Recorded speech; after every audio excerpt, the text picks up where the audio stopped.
Salut champion, championne maternelle A2, je vous ai préparé un nouveau défi cette semaine. C'est un défi où on aura besoin de beaucoup de précision.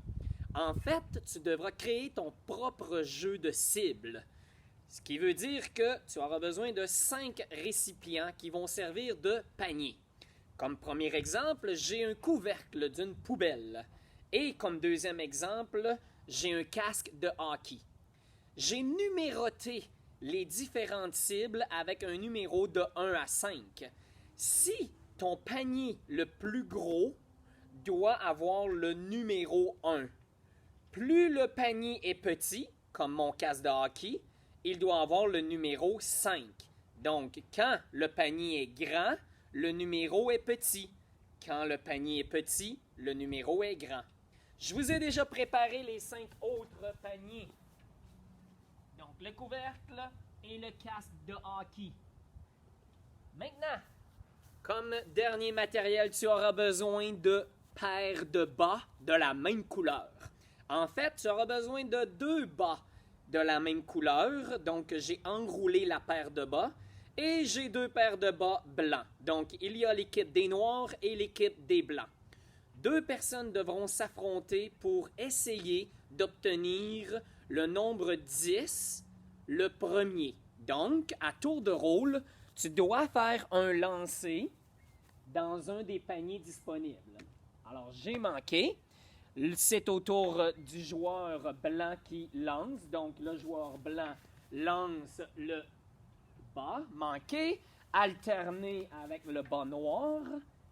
Monsieur Fred n'a pas vraiment une bonne précision. Et le dernier joueur blanc jouera. Et finalement, valeur sûre, le numéro 1. Une fois que tous les 2 joueurs ont lancé les paires de bas, tu dois aller les récupérer dans les bons paniers. Donc, moi, j'ai réussi seulement un bas blanc dans le couvercle de poubelle qui a une valeur de 1. Donc, présentement, le joueur blanc a ramassé 1 point. On doit aller récupérer nos bas et continuer le jeu jusqu'au premier qui va atteindre le nombre 10. Maintenant, on peut faire différentes variables. Si tu es en première année ou en deuxième année que tu aimes additionner et soustraire, le but du jeu pourrait être d'obtenir exactement le nombre 10. Donc, si tu as déjà 6 points, on peut prévoir à l'avance qu'il y a un manque de 4 points. Donc, tu peux essayer de viser les cibles pour obtenir exactement le nombre 10. Si tu dépasses le nombre 10, donc si tu obtiens 14, donc maintenant tu dois soustraire pour revenir au nombre 10. Donc 14 moins 4, j'obtiendrai 10. Donc tu peux essayer de viser les cibles de façon plus précise pour obtenir le nombre désiré. Donc, champion, championne, je vous donne le défi cette semaine. Créez votre propre jeu et envoyez-moi vos photos ou vidéos. C'est toujours intéressant de voir les jeunes actifs. Et surtout, go, Bélier, go!